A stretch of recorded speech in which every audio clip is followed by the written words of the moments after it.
A letter from my insurance company. Plan information. Pulling him over was to say, hey, that's unsafe. Don't do that on a state highway. Standard protocol is to check his name for warrants, and with the deputy back in his patrol car on the computer, the video appears to show Hill making his decision. Boy, we got a warrant and he's taking off on me. The sheriff's office says Hill had an outstanding arrest warrant, perhaps his reason for not sticking around. Two bystanders in the video appear puzzled as the skateboard and patrol car pass by. I believe this male knew that he had an active warrant with him. You see here, it's not unusual for someone to come and circle this cul-de-sac. Neighbors who shared these photos with Fox 5 said they were alarmed by what they saw happen next. A white vehicle pulled up next to the black car, and there was like an exchange of like people in and out the cars and moving around, and then the car sped off. Authorities say a second victim, also in his early 20s, showed up at an area hospital that afternoon in critical condition, and a potential third victim showed up to Gwinnett Medical with minor injuries. Right now, investigators believe the shooting took place at a second crime scene just one street over on Wildcat Creek. Neighbors called the entire situation unsettling. I felt safe here until this happened, and now I'm kind of like apprehensive. Like, should I let my kids play in the front yard? While the number of shooters is unclear at this time and no arrests have been made, they're hoping to have answers and their feeling of safety restored soon. Now, investigators with the Newton County Sheriff's Office did say that they believe there is a potential third crime scene. They are asking residents who live in the Mountain View Estates neighborhood to check their surveillance video cameras at home for any unusual activity between 1 and 3 p.m. on Monday, and if so, to share it with them. That's the latest here live tonight in Newton County. Joy Dukes, Fox 5 News. All right, Joy, thanks. Identified a victim or a suspect. We're told the chief will give an update on the investigation tomorrow. In DeKalb County, 2 shootings are under investigation tonight, one of them deadly. Police found a man dead in his car at the Thornberry Apartments on Aylesbury Loop around 1 this morning. Then police were called to another complex about 5 minutes away on Boulder Crest Lane, where a second man was shot. He is expected to survive. Police have not said whether the 2 scenes are connected. Well, an Austell man is charged with murder in connection with the death of his infant daughter. According to court records, 24-year-old Sherrard Brooks is accused of a brutal and prolonged attack that caused extensive brain injuries to the baby. She spent 4 days in the hospital before dying back in November of 2021. Sherrard told investigators the injuries were accidents. Brooks is being held in the Cobb County Jail. Well, a shocking crime at a Chick-fil-A drive-thru line in Rome. Police say a mother of 7 was shot and killed in an apparent murder-suicide. Investigators were called to the Chick-fil-A on Shorter Avenue. That was around 7 this morning. Police say 56-year-old Anthony Green shot and killed 39-year-old Cassie Davis while she was sitting in her car. Detectives say Green then killed himself. Her family still in disbelief.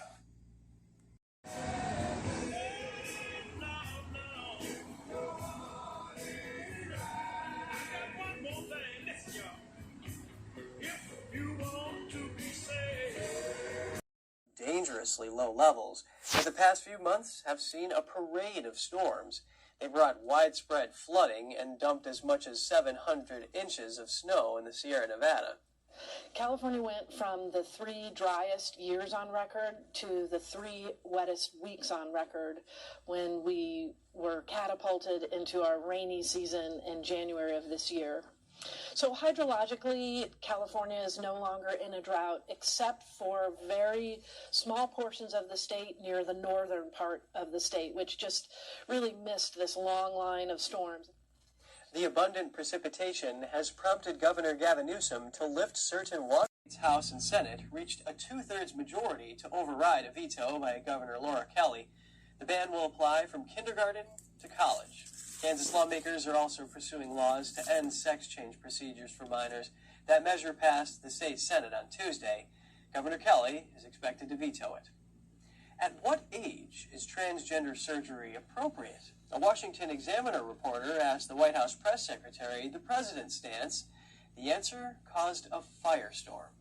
Today, Indiana just banned puberty blockers, hormone therapies, and gender transition surgeries for minors. I'm wondering what the president's reaction is to the Indiana governor signing that bill into law, and does the president have a position on at what age these kinds of therapies and surgeries are appropriate? That's something for a child and their parents to decide. It's not something that we believe should be decided by legislators. So I'll leave it there. Some Twitter users responded in disbelief. Many felt it was inappropriate to let a child make such life-altering decisions.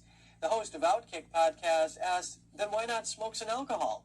About 85% of Americans think minors should be required to wait until they are adults to use cross-sex hormones and procedures, according to a survey by Trafalgar Group last October. Jean-Pierre was criticized last week for saying the transgender community is under attack days after a transgender shooter killed children and adults at a school. And coming up, a historic meeting between House Speaker Kevin... Multiple other state and federal investigations. Former Vice President Mike Pence could be a key witness in one of those investigations playing out in Washington, D.C. Newsnet's David Aid explains. Former Vice President Mike Pence says he's willing to testify before a grand jury complying with a federal judge's orders. So that means Pence may speak with the grand jury behind closed doors here in D.C. within a matter of weeks. A federal grand jury is looking at evidence from a U.S. Department of Justice special counsel investigation into whether former President Donald Trump illegally tried to overturn the 2020 presidential election through actions leading up to and on the day of the January 6, 2021 riot at the U.S. Capitol. That day, Pence was serving as president of the Senate as Congress was tasked with certifying the 2020 presidential election before rioters broke into the U.S. Capitol, pausing the process. Pence argued that his testimony to the grand jury cannot include questions about his own actions. That was all set up, and they chose the videos they wanted you to see. Agreeing with Pence. So questioning would likely revolve around the lead-up to January 6th, including the pressure Pence says was put on him directly by Trump. Just affect people who own properties. That cost is going to be passed on to renters as well. Johnson proposed levying a financial transaction tax of $1 or $2 on every securities trading contract, which would raise another $100 million for Chicago.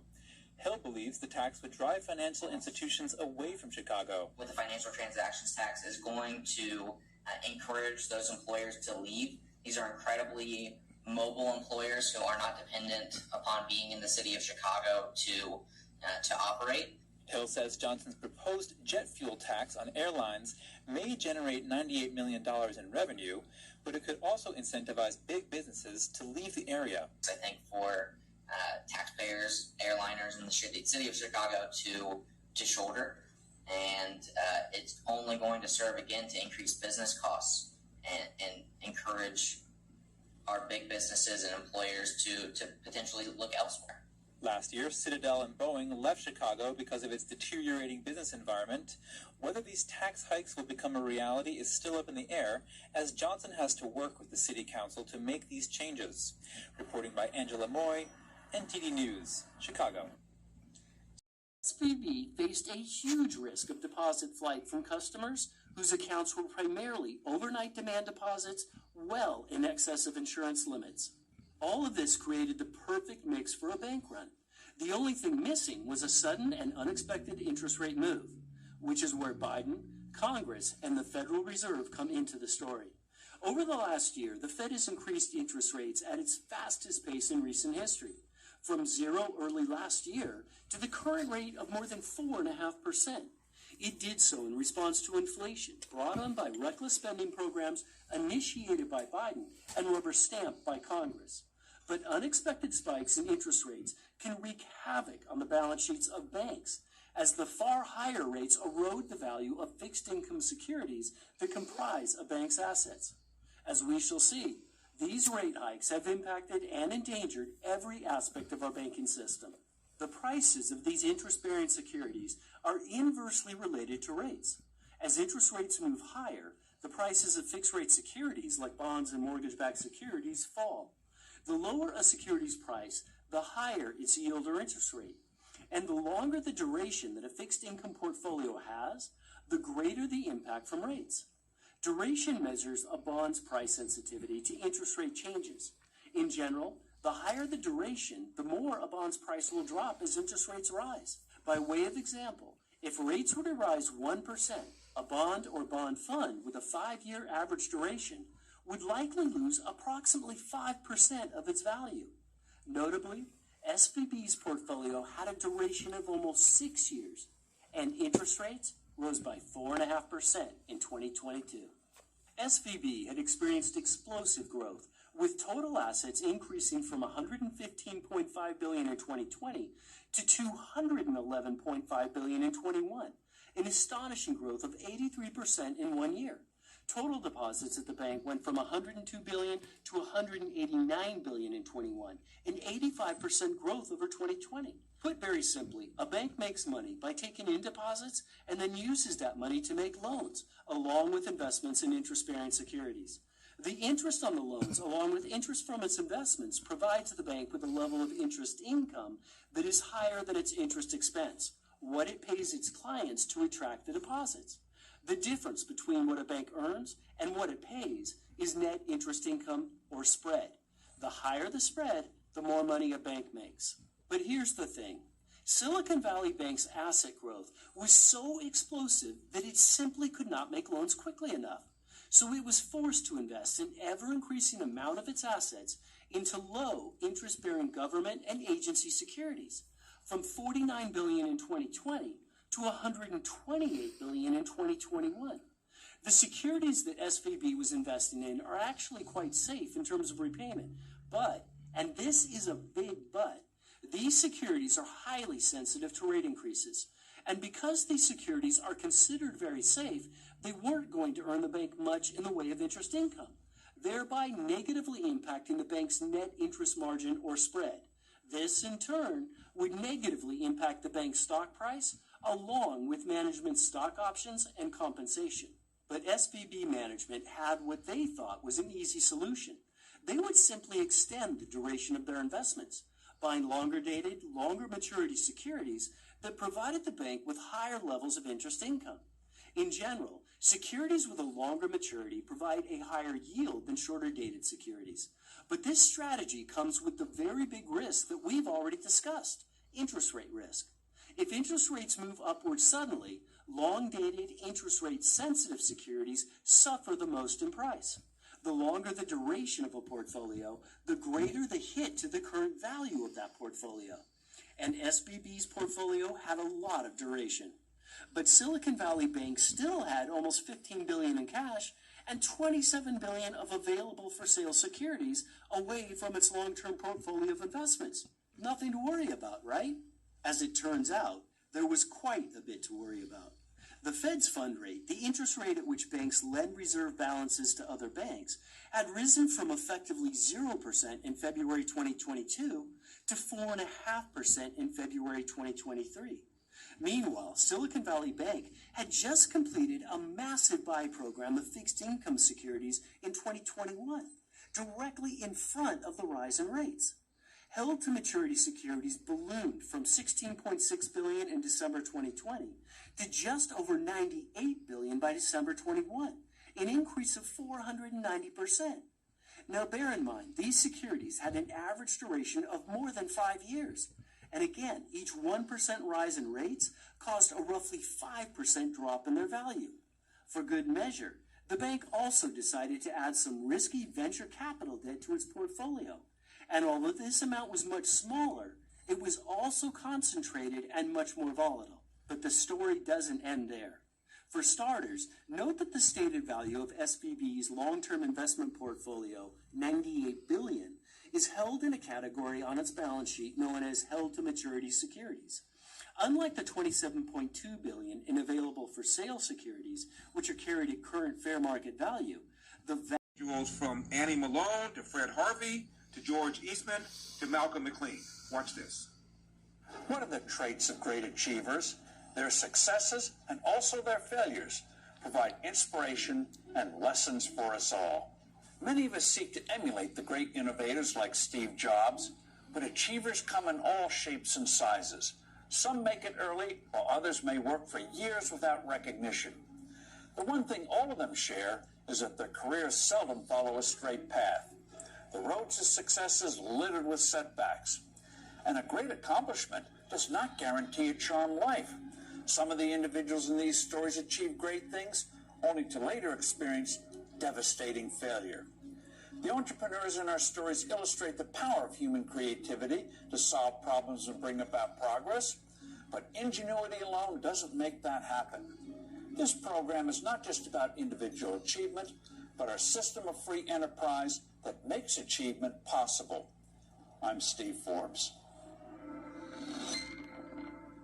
Please welcome the editor-in-chief of Forbes, Steve Forbes. Steve, thank you for coming on. Steve, before we go over these 10 entrepreneurs, I want to tell you a little story, and I want you to react to it.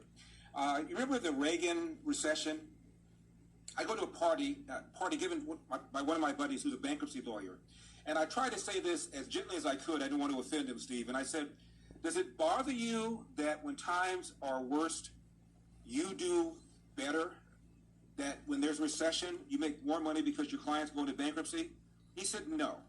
He said, as you just now said, these people are accustomed to setbacks, and they come back. Virtually everybody I represent has had a business failure before, but they come back, and they come back bigger and better and stronger than ever. Well, that's true about entrepreneurship.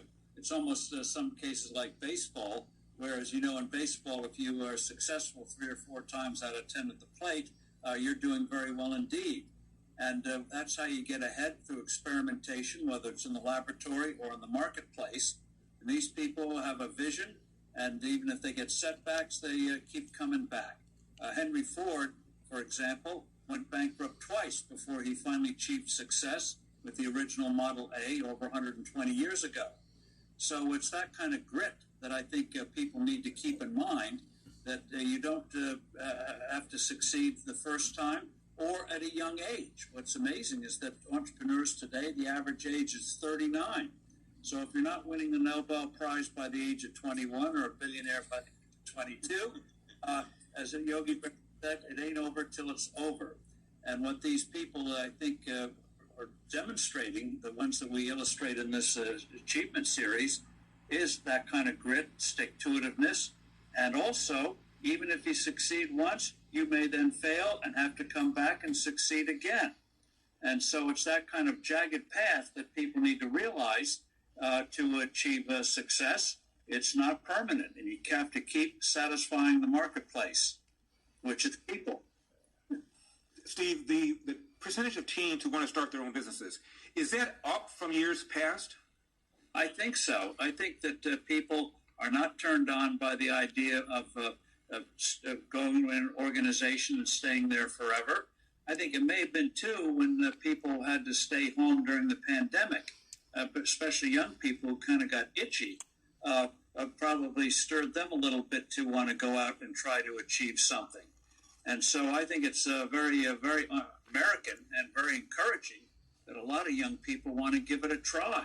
And even if they end up going with a regular company, one of the other things that comes out in research is that the average age is 39 for an entrepreneur, which means many of these people already work for a large company. They saw how things worked and didn't work, and then they saw an opportunity and went and tried it. And it takes sometimes several years before you know whether you really achieved success, whether this enterprise is going to succeed.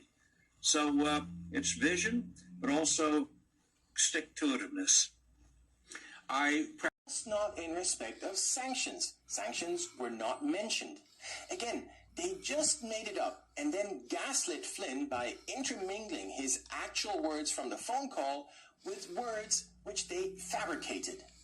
And if all that punishment wasn't bad enough, Flynn was then also badly mistreated by a Trump-hating judge who took it upon himself to persecute Flynn for crimes which only existed in the judge's fantasies. Judge Emmett Sullivan's persecution of Flynn went on even after a special investigator, Jeff Jensen, found all the exculpatory evidence which we just talked about, and after the Department of Justice decided to drop its case.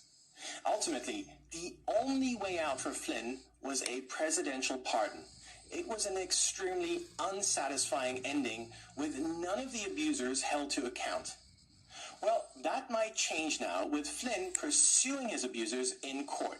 We don't mean to get into the details of the legal hurdles that Flynn faces. For one thing, there's time. It's been a long time since these abuses were perpetrated. There's also the fact that going up against the government is always extremely difficult. Another Trump advisor, Carter Page, has been battling the government in his own case for years with no end in sight. But this should not detract from the fact that, legal technicalities aside, Flynn's case is absolutely airtight on a fairness and justice level. As we showed, Flynn can very easily prove a Brady violation. A Brady violation is when the government fails to provide exculpatory evidence. In this case, it's the fact that the government did not provide Flynn with a copy of the call with the Russian ambassador. The transcript is 100% exculpatory because it shows that Flynn did not discuss sanctions, which is what he was falsely accused of doing. After many decades of military service, including Flynn's heroics in the invasion of Grenada and many tours of duty in both Iraq and in Afghanistan, Flynn is waging one last battle, perhaps his most important one. Thanks for joining us in today's episode of Truth Over News. I know y'all heard about the Biden family's connection to money from China. Well, now you're going to hear something that you probably really didn't know what was going on. Just listen up to this one. Here is named Joe Lowe. Actor Leonardo DiCaprio testified at Michelle's trial this week, saying Lowe planned on giving a significant donation to the Democratic Party that was somewhere to the tune of $20 to $30 million. DiCaprio says he then replied, "Wow, that's a lot of money." Prosecutors say Michelle received $21 million from Lowe. The DOJ says Lowe and Michelle started the conspiracy to gain access to and influence Obama. U.S. law makes it illegal for foreigners to donate directly or indirectly to U.S. campaigns. Michelle allegedly attempted to conceal the funding. The musician has denied the allegations. Michelle is also accused of lobbying the Trump administration for the Chinese Communist Party. The party's goal was allegedly for the U.S. to send Chinese dissident Guo Wangui back to China. Just 3 weeks ago, U.S. prosecutors arrested Guo. They're accusing him of orchestrating a scheme to defraud more than $1 billion from his online followers. Michelle's lawyers have previously said he's innocent and extremely disappointed in the charges. The defense decided to wait to give its opening statement in the trial that's expected to last weeks. More information on those China ties. The Justice Department has accused Lowe and Michael of lobbying the Trump administration. That's to deport the Chinese dissident at the direction of a high-level official. Although the DOJ didn't name the official in the statement, he's widely believed to be Sun Lijun, China's former vice minister of public security.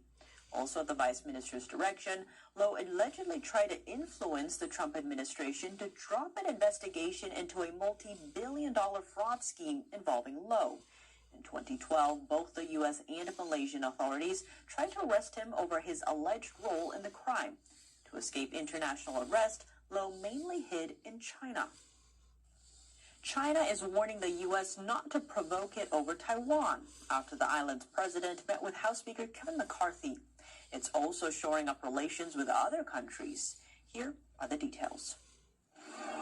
The day after the Taiwanese president met with U.S. lawmakers, China is flexing its own diplomatic muscles. It's hosting the French president and the head of the European Commission, while the former Taiwanese president tours the country.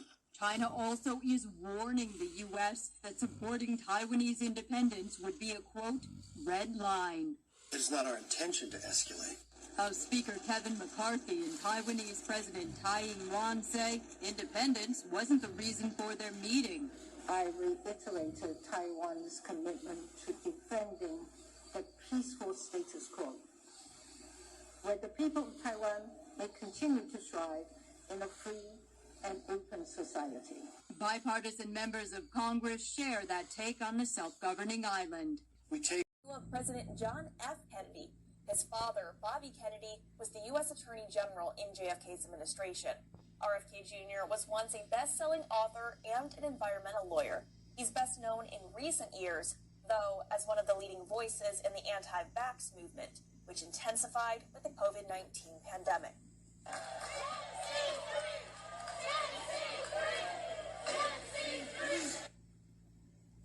Protesters rallying inside Tennessee's state capitol in Nashville ahead of a vote to expel 3 Democratic lawmakers for their demonstration calling for gun control. Last week, state representatives Gloria Johnson, Justin Jones, and Justin Pearson allegedly rushed the well of the House, leading a protest with a bullhorn. The protest came just days after 6 people, including 3 children, were fatally shot at the Covenant School in Nashville. Before the expulsion vote, House members are set to debate a school safety proposal requiring public and private schools submit their building safety plans to the state. The bill, however, failed to address gun control, sparking criticism from Democrats. Expulsions in the Tennessee General Assembly are extremely rare and considered an extraordinary action, a move that the chamber has reportedly only used a handful of times since the Civil War. If expelled, the county commissions in their districts would pick replacements until a special election. The 3 would remain eligible to run in those elections held in several months. It's under a bill passed by the state House. The restrictions have the support of Republican Governor Sarah Huckabee Sanders. And as the proposal goes back to the Senate, which approved an earlier version of the bill, it appears set to become law. The bill is similar to a first-in-the-nation law that Utah approved last month. Several other states are also considering similar measures touted by supporters as a way to protect children as concerns grow about kids' social media use and how the platforms affect youth mental health. TikTok nationwide, its Chinese parent company has introduced their own new app, Lemonade. The app is likely to face some of the same scrutiny as TikTok, as ByteDance is pressing ahead with its expansion plans.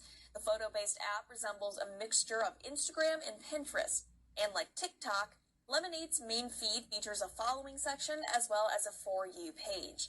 It also collects user data like IP addresses and browsing history, but ByteDance has disputed that the Chinese government could force it to hand over that information, claiming it hasn't happened and that they store U.S. data domestically. Bullshit, they can't.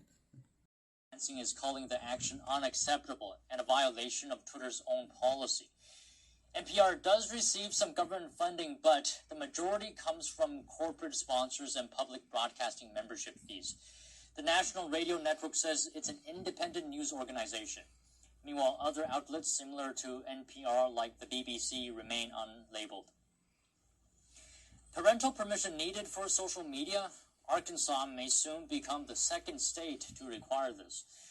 On Wednesday, the Arkansas House approved a bill that requires age verification and parental consent for minors. The proposal passed by an overwhelming vote, 82 to 10, 4 members voting present. The bill must now go back to the Senate. It has the support of Governor Sarah Huckabee Sanders. Utah Governor Spencer Cox signed a similar bill into law last month. Utah is the first state to restrict children's use of social media. And competition is heating up in online search providers. Google has announced the upcoming rollout of AI chatbot search services. And TT Shah Marshall has more. Google CEO Sundar Pichai announced that the company will be adding conversational artificial intelligence features into the Google search engine. He doesn't believe chatbots are a threat to Google's advertising revenue. The opportunity space, if anything, is bigger than before, Pichai, who also heads Alphabet, said in an interview Tuesday. While some say Google's AI research was ahead of most others, the company has been struggling to keep up with Microsoft's team-up with OpenAI. Google management even used the term code red when ChatGPT was released. One problem the tech giants have to deal with is coders building chatbot add-on capabilities to search engines, like these Google Chrome extensions that add AI chat functionality to Google Browser. There's also the issue of misinformation. Chatbots are programmed and not able to creatively make decisions to come up with fact-checking solutions on their own. So the competition continues, and it probably won't be long before we see the next development. Sean Marshall, NTD News. Google says that powers ChatGPT. ChatGPT is an AI program that intelligently responds to everything you ask. So then, what does all this mean for the state of the AI war? We try to find out. Google publicly released details about its supercomputers Wednesday. It says its supercomputers are powered by its own AI chips called the Tensor Processing Units, or TPUs. Now, a normal computer has one processing unit. Google says it's connected 4,000 of its TPUs together for just one single computer. This one computer was built to train its AI learning models. Meanwhile, ChatGPT was trained by many computers. Google's approach of using only one computer can give it higher performance and energy efficiency when it comes to training its deep learning models. We talked to supercomputer expert Rami Akili. He's the co-founder of AI firm UMaker. Akili says, here Google is trying to get an advantage through hardware as opposed to software. To run these AI models, most people don't know that they are incredibly resource intensive. When Google looks at the market, they've identified a very important element to make these models run more efficiently and cheaper and make them widely available. And that is by actually targeting the hardware itself as opposed to changing the AI models themselves. And Google also claims its tensor processing units are better than NVIDIA's processing units. NVIDIA makes what are called graphics processing units, or GPUs. They're used to power video games as well as ChatGPT. Google says its TPUs are faster and use less power than NVIDIA's GPUs. But are they really better? Now try to follow me here. Google compared its TPUs with an old version of NVIDIA's GPUs. It's called the A100. It did not compare its TPUs with NVIDIA's latest units called the H100. So Google basically said its current units are better than NVIDIA's older units. We talked to supercomputer expert James Barlow, who spent over a decade working with computer hardware. Barlow says this isn't necessarily misleading because the A100 GPUs are popular. Amazon and Azure, Microsoft, for example, have data centers full of the A100. So when it comes to, again, AI workloads and running your training and inference on the cloud, which is what a lot of customers and AI startups are doing, the A100 is what is available to them. So I don't think it's necessarily misleading because that is what is on the market today. Barlow says that when more H100 chips come out, that's when the two should be compared. And regarding the state of the AI war, Barlow says it's too early to tell who's in the lead. Industries. I'm excited about this. This is something that Douglas County has been waiting on for quite some time. We've created a new atmosphere for Douglas. We're open for business. Great Point Studios owns the new media complex and says it will offer a full set of production services on site. That includes props, set building, restaurants, location catering, and security. Lionsgate has signed on to be a long-term anchor tenant, creating more job opportunities. It's going to create roughly about 3,000 jobs. That's key. And Robinson says the location allows the film and television industry to tap into local talent. Obviously, we have first consideration for people who live in Douglas, but then at the same point, we have a 5 to 10 mile radius that we're trying to attract Georgia Tech, trying to attack West Georgia, trying to attack Kennesaw. Those young students, those millennials, those Gen Zs, to say, hey, Douglas County is the place to be.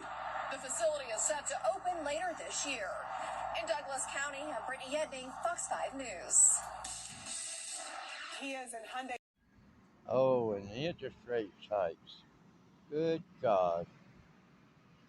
Keep jacking that interest up. More banks are going to go down.